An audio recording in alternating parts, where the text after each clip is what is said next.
dia, graça e paz. Que alegria estarmos juntos aqui nessa igreja tão amada. Que tempo maravilhoso nós vamos ter juntos para meditarmos naquilo que a palavra diz. A palavra de Deus, ela tem o poder de transformar as nossas vidas.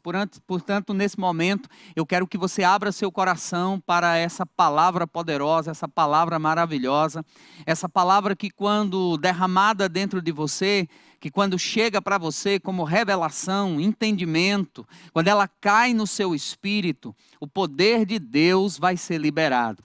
É interessante isso, porque quando você agarra a palavra, recebe a palavra e ela começa a fazer parte de você, não somente a palavra que está na sua cabeça, mas a palavra que cai dentro de você e ela se torna parte de você. Essa palavra, quando sair da sua boca, o Espírito vai cair sobre ela e a vida vai ser gerada. Nós precisamos meditar naquilo que a palavra diz, porque a Bíblia diz no Salmo 119 que as revelações ou a revelação da tua palavra traz luz para o nosso caminho, ilumina o nosso caminho, nos faz avançar, nos faz crescer. E eu queria compartilhar com você algo que eu tenho meditado muito nesses dias, que é a carta de Paulo aos Efésios. Essa é uma carta maravilhosa. Quando Paulo escreveu essa carta, ele começa a falar com aquela igreja sobre grandes coisas. E Efésios capítulo 1, eu quero que você possa abrir Efésios capítulo 1, a partir do versículo 1. Eu vou ler com você até o versículo 13, mas eu vou lendo e vou dando umas paradas para que a gente possa ir meditando em algumas coisas que Paulo está dizendo aqui. O versículo 1 diz assim: Paulo, apóstolo de Jesus Cristo, pela vontade de Deus, aos santos que estão em Éfeso e fiéis em Cristo Jesus, graça a vós e paz da parte de Deus, nosso Senhor Jesus Cristo. Olha que coisa interessante, Paulo diz assim, graça e paz. A palavra graça que aparece aqui é charis. A palavra graça que aparece aqui é muito mais do que favor imerecido, é deleite, é se deleitar. Essa palavra graça fala sobre algo que faz parte de você, a graça de Deus. E não somente a graça, mas Paulo diz assim, graça e paz. E a palavra paz é uma palavra no Velho Testamento, shalom, no Novo Testamento, eirene. Eu não sei se você percebeu, mas eu estou citando as palavras gregas e você pode perguntar, pastor, o senhor fala grego? Não, mas graças a Deus pelos livros, nós temos um livro maravilhoso no nosso ministério, chama-se Pedras Preciosas. E esse livro do Rick Renner é um livro que traz muitos versículos e as palavras gregas nesses versículos. Eu tenho usado esse livro diariamente para o meu devocional diário e esse livro tem acrescentado muito à minha vida. Então Paulo começa dizendo aqui graça e paz. A palavra paz significa muito mais do que ausência de guerra. Significa bem-estar, bem-sucedido, guardado, protegido. Você está em paz. Jesus disse, olha, eu não dou a paz como o mundo dá. Qual é a diferença da paz que você tem em Deus, da paz que você tem quando você está em Deus, com a paz que o mundo dá? É que a paz que o mundo dá, ela é baseada em coisas. A paz que o mundo dá é baseada no que você pode sentir, no que você pode pegar, nos seus 5 sentidos. Mas a paz de Deus, a Bíblia diz que é uma paz que excede todo o entendimento. A paz de Deus, ela é ultra circunstancial, ela não está dependente do que você sente, ou do que você percebe, ou das circunstâncias que estão ao seu redor. O melhor exemplo que eu tenho sobre paz é de um menino que estava viajando, ele estava no avião e de repente uma grande turbulência vem sobre aquele avião. Eu não sei quem já esteve no avião e uma turbulência veio, mas é algo terrível. Aquilo começa a chacoalhar de um lado para outro, chacoalhando, chacoalhando. E aquele menino ali desenhando, era um menino pequeno, 6, 7 anos, e ele desenhando. E todo mundo admirado, porque todos estavam meio que chocados com aquilo, temerosos com aquilo. Eu já estive algumas vezes em algumas turbulências, parece que você está numa igreja, né? Porque você começa a ver misericórdia, Senhor, oh meu Deus, Jesus amado. E aquela coisa chacoalhando e o menino desenhando. E quando aquela turbulência passou, alguém chega e disse: mas filho, que coragem essa sua? Como você é corajoso? Como você não teve medo durante a tempestade, a turbulência? Você ficou em paz. E aquele menino disse: eu estou tranquilo porque meu pai é o piloto. Sabe, essa paz de Deus que excede todo o entendimento, você pode ter, porque Deus é aquele que está no comando da sua vida. Quando você se posiciona no que a palavra diz, a Bíblia diz que a sua palavra, as palavras que saem da sua boca, ela tem poder, porque não é sua palavra, é a palavra de Deus, e você vai falar a palavra de Deus, e essa palavra vai guiar você, vai manter você, vai levar você para lugares altos. Então esse primeiro versículo de Efésios diz que nós temos a graça e a paz de Deus. A graça e a paz do Senhor Jesus Cristo. Essa era uma saudação comum entre os crentes. Graça e paz. Para que eles entendessem, há uma graça de Deus sobre mim e há uma paz de Deus que habita dentro de mim.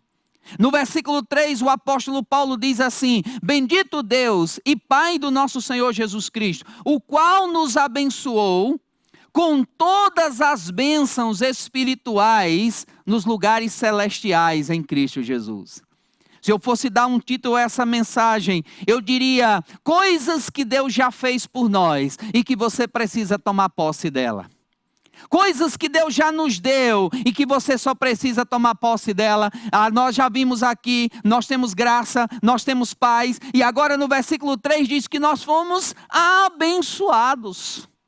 Sabe, meu irmão, você não vai ser abençoado. Eu vejo pessoas que estão correndo de lugar em lugar, tentando alcançar a bênção de Deus, receber a bênção de Deus. Ei, deixa eu dizer uma coisa para você. A Bíblia está dizendo aqui que você já é abençoado.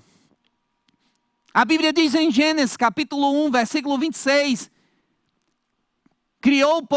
Fez Deus, pois, ao homem e à mulher, e os abençoou. Ei, você já é abençoado.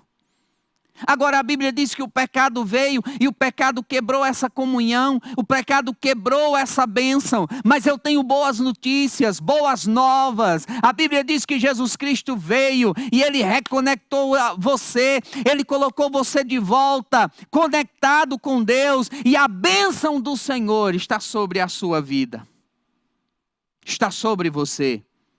Aí o apóstolo Paulo continua escrevendo. Nós vamos apenas lendo alguns versículos, destacando algumas palavras, percebendo algumas coisas que talvez você ainda não percebeu. Esse primeiro capítulo de Efésios é muito poderoso, para que você entenda quem você é, o que você pode em Cristo Jesus, para que você compreenda que no meio das circunstâncias, você tem graça, você tem paz, você é abençoado. E você possa avançar naquilo que Deus está fazendo. Aí Paulo continua dizendo aqui no versículo 4. Como também nos elegeu nele, antes da fundação do mundo, para sermos santos e irrepreensíveis diante dele em amor. E nos predestinou para sermos filhos de adoção por Jesus Cristo, para si mesmo, segundo o beneplácito da sua vontade. Para louvor da glória da sua graça, a qual nos deu gratuitamente no amado. Sabe, meu irmão, eu quero destacar aqui que Ele nos predestinou. Agora eu quero que você entenda essa palavra predestinado. Às vezes quando nós falamos de predestinar, quando a Bíblia fala de predestinar, fala de decidir de antemão. E aí foi uma ideia de Deus, foi uma decisão de Deus alcançar você, foi uma decisão de Deus e uma ideia de Deus salvar você.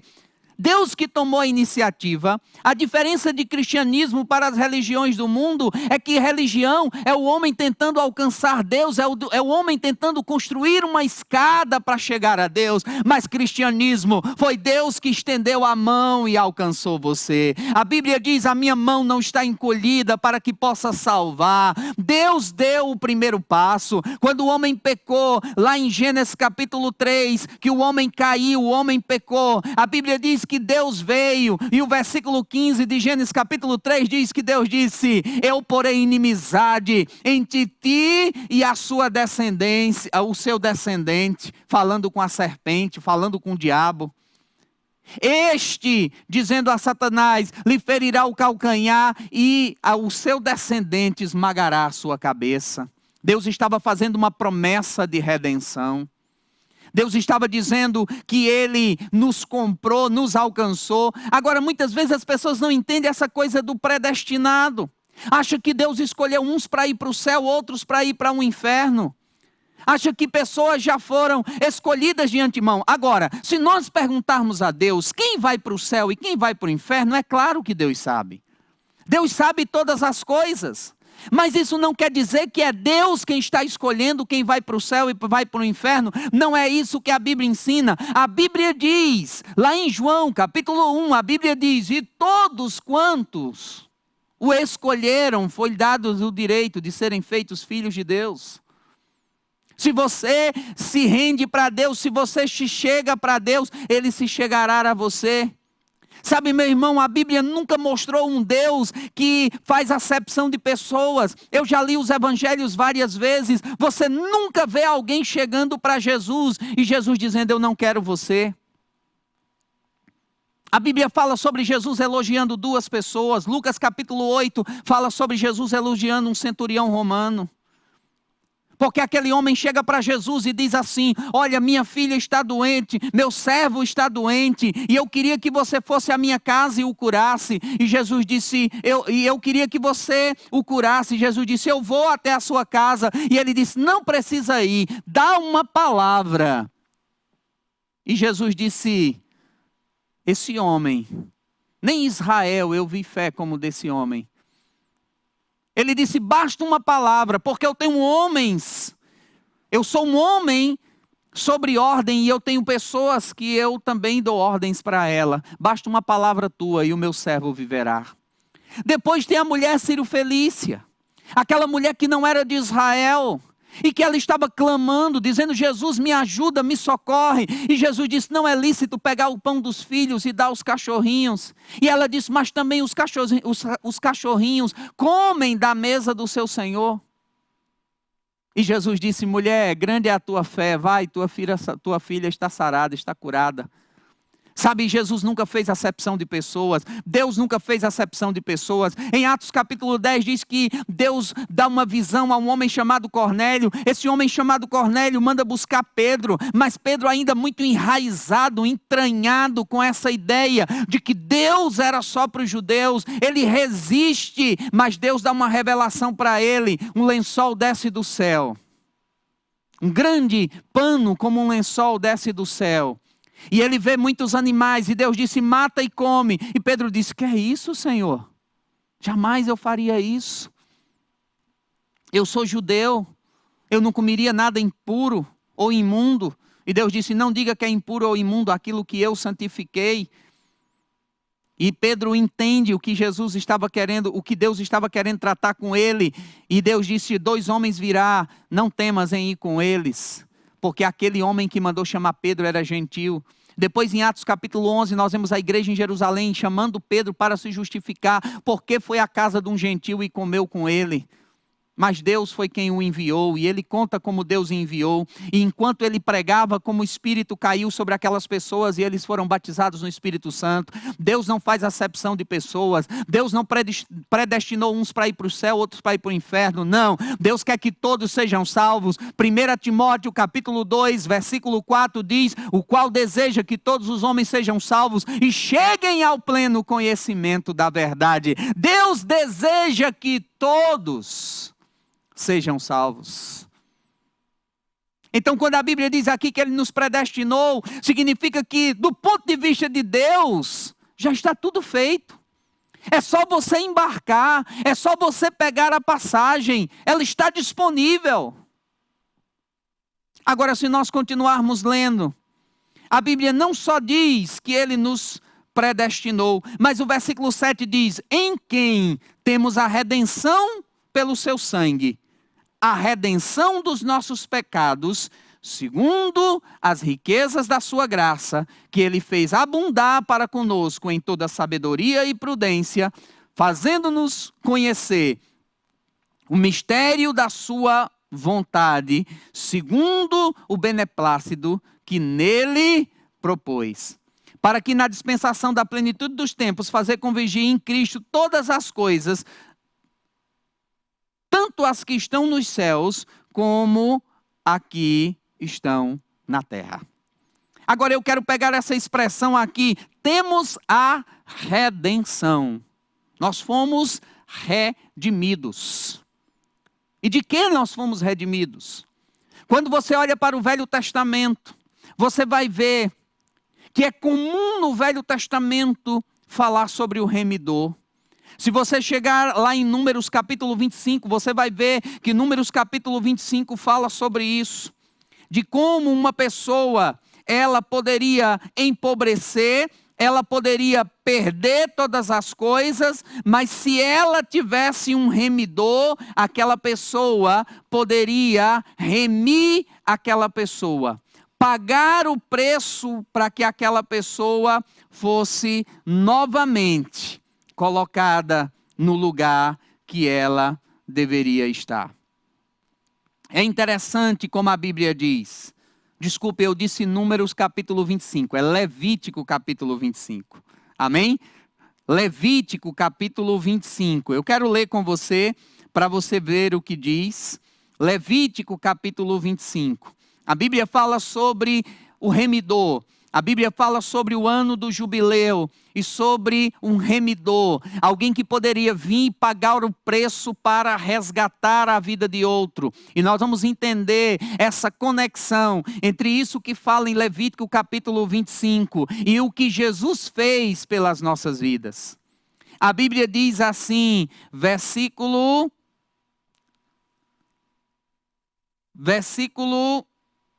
11.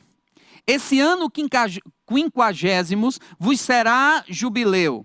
Não semearás nem cegais o que nele nascer de si mesmo, e nele tomarás as uvas não tratadas. Porque é jubileu e santo será para vós. Direto do campo comereis os seus produtos. Nesse ano do jubileu tornareis cada um a sua possessão.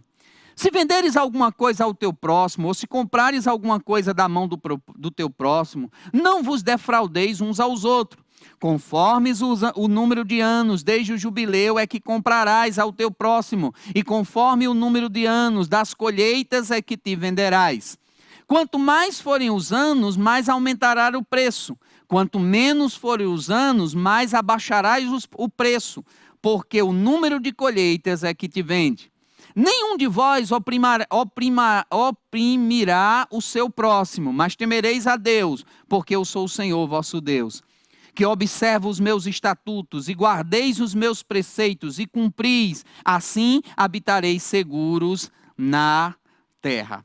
É interessante porque o versículo 25 diz assim, se porém o teu irmão empobrecer e vender sua parte da possessão, virar o seu parente mais chegado e o remirá, o seu irmão que vendeu. Se alguém não tiver remidor, mas esse mesmo tiver enriquecido e achar o bastante para o seu resgate, contará os anos desde a sua venda e fixará o preço da venda e restituirá o homem a quem vendeu e ele tornará a sua possessão. Mas se as suas posses não bastarem para vê-lo aquilo que tinha vendido, ficará na mão do comprador até o ano do jubileu. Porém, no ano do jubileu sairá para a sua posse e aquele que vendeu tornará a sua possessão. O que é que está dizendo aqui? Está dizendo que quando alguém empobrecia e ele não tinha mais o que vender, ele poderia se vender como escravo. E agora ele era um escravo. Ele não tinha mais bens, ele não tinha mais posse, e ele era um escravo. E a Bíblia diz que essa pessoa ficava ali como escravo, mas havia duas possibilidades dela ser remida. Primeiro, havia o ano do jubileu. A cada 50 anos, tudo deveria voltar para o seu dono original. Porque Deus organizou a coisa de uma maneira que não houvesse pobres na terra. Depois, havia uma outra possibilidade, era que se alguém tivesse um parente rico, esse parente poderia pagar o preço para remir aquela pessoa. Deixa eu falar uma coisa para você. Lá no Éden, Adão nos vendeu, Adão nos entregou ao inimigo. Nós agora estávamos na mão do inimigo, escravos na mão do inimigo. Mas a Bíblia diz que o nosso parente próximo, Jesus, ele veio e agora ele nos resgatou. Paulo está dizendo em Efésios que ele nos remiu. Nós temos a remissão dos pecados. Agora nós não somos mais escravos, agora nós não somos mais dependentes. Sabe o que isso significa? Você foi redimido.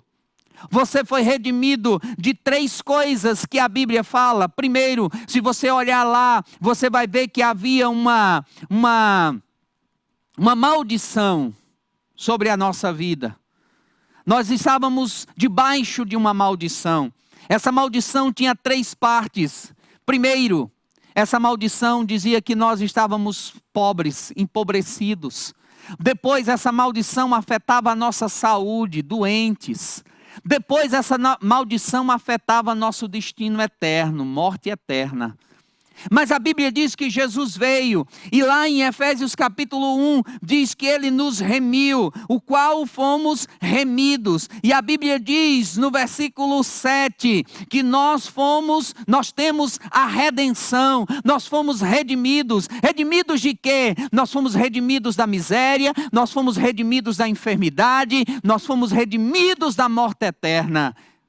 E agora Jesus, como diz em Levítico 25, Ele veio e Ele pagou o preço e nós fomos restituídos. Nós não precisamos mais ficar na mão do inimigo. Agora nós somos mais que vencedores, como a Bíblia diz. Nós não precisamos mais ser pobres, nós não precisamos mais ficar doentes, nós não precisamos mais ir para o inferno, porque Ele pagou o preço. É interessante isso que a Bíblia diz, fomos redimidos. Quantas pessoas ainda estão dentro da prisão, mas a porta já foi aberta? Quantas pessoas não entendem que Jesus pagou o preço?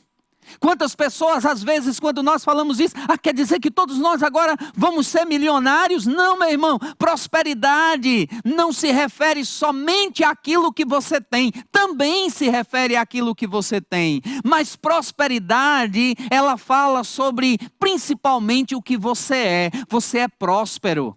Prosperidade fala sobre ser bem-sucedido. Prosperidade fala sobre a bênção do Senhor sobre a sua vida. Prosperidade fala sobre ter o suficiente para você, para ajudar os outros, para ajudar o reino. Quer dizer que eu não vou adoecer? Não, prosperidade diz que doença pode até tentar chegar na sua vida, mas há uma promessa de cura. Ele cura você, Ele restabelece você. A Bíblia diz que Deus enviou sua palavra e os curou. A Bíblia diz em Isaías 53 que pelas suas pisaduras nós fomos sarados. Pelas suas pisaduras nós fomos sarados. Aleluia, redimidos da morte eterna. Sabe, meu irmão, que texto maravilhoso. Nós poderíamos aqui continuar lendo, e Paulo vai falar outras coisas. Paulo diz que além de ser redimidos, Ele também nos deu uma herança. Do versículo 11 ao versículo 14 diz que nós temos uma herança. Diz assim: nele digo, no qual fomos feito herança, havendo sido predestinado conforme o propósito daquele que faz todas as coisas, segundo o conselho da sua vontade, com o fim de sermos para o louvor da sua glória, nós que antes havíamos esperado em Cristo, o qual também, tendo ouvido a palavra da verdade, o evangelho da vossa salvação, e tendo nele também crido, fossem selados com o Espírito Santo da promessa, o qual é o penhor da nossa herança para a redenção da possessão de Deus, para louvor da sua glória. Sabe, Deus nos abençoou. Você é abençoado, você tem uma herança. Sabe, qual é a nossa herança? As promessas da palavra. Aquilo que a palavra diz, a vontade de Deus para a nossa vida. Então eu quero animar você nesse dia, nesse tempo, a crer. O mundo está em crise, o mundo está desesperado, mas a Bíblia diz que você tem graça, a Bíblia diz que você tem paz, a Bíblia diz que você é abençoado, a Bíblia diz que Deus te predestinou para ser dele, como sacerdócio santo, nação santa, sacerdócio real. A Bíblia diz que ele te redimiu, que os seus pecados foram perdoados. A Bíblia diz que você está selado e que você tem uma herança. Toma posse daquilo que você tem. Toma posse daquilo que Deus já te deu. Toma posse daquilo que Deus tem estabelecido para você. Pastor, você está com medo nesse tempo? Não. Porque eu não tenho espírito de medo, mas de ousadia e de moderação. Ah, mas o vírus não vai chegar na sua casa, não vai chegar na minha casa. Fale a palavra, creia na palavra, diga o que a palavra diz, fique firme no que a palavra diz, pegue as promessas da palavra e coloque diante de você. Aleluia! Que tempo glorioso! Que tempo glorioso! Que essa palavra possa abençoar a sua vida.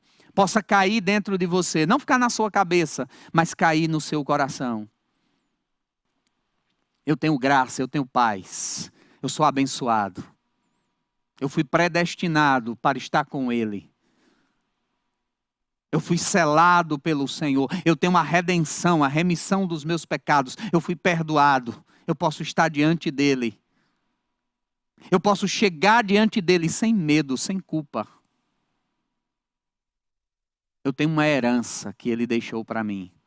E eu vou tomar posse dessa herança, vendo o que a palavra diz e me apossando de cada coisa. Que o Senhor possa te abençoar grandemente e acrescentar cada uma dessas coisas no teu coração.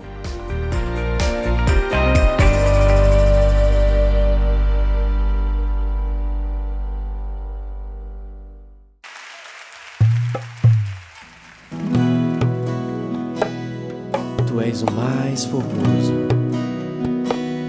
A graça se derramou em teus lábios.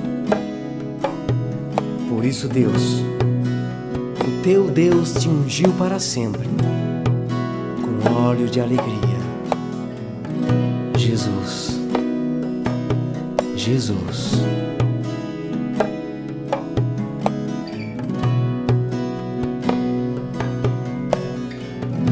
Entronizado e exaltado, digno de honra é Jesus, Cordeiro Santo e Sacerdote, meu Senhor cheio de amor. Ó Deus, o teu Deus te ungiu com óleo de alegria. Tão lindo tu és, cheio de sabedoria. Te conheci um novo dia, nasceu para mim. Jesus, tu és o nosso Rei, o Rei muito amado. Aleluia. A minha língua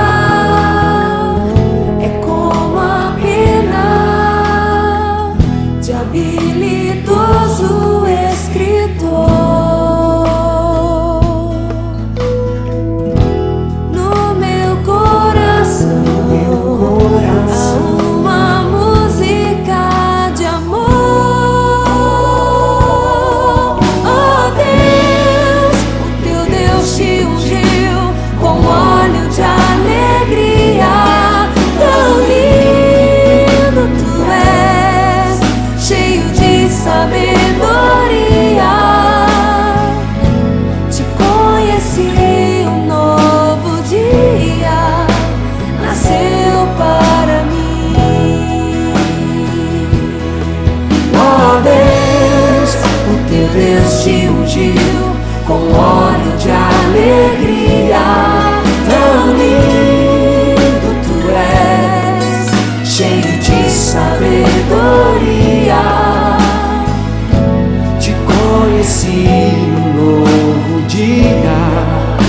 nasceu para mim.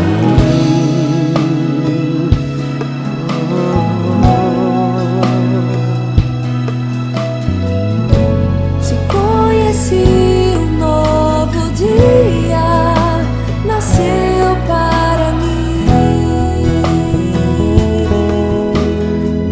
Jesus, te amamos.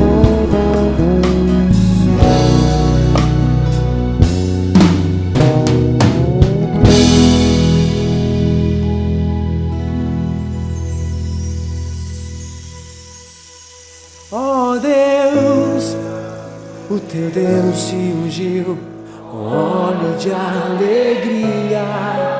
Tão lindo tu és, cheio de sabedoria.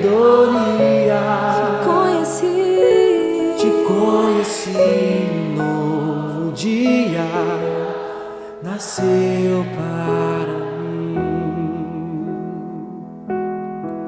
Oh Deus, o teu Deus te ungiu com óleo de alegria. Tão lindo tu és, cheio de sabedoria.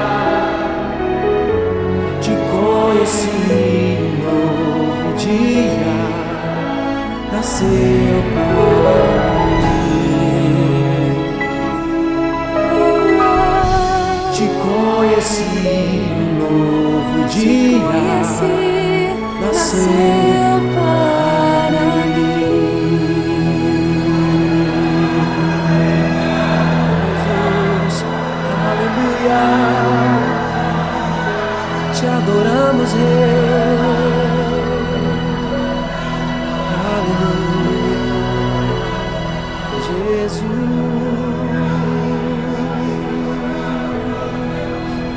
te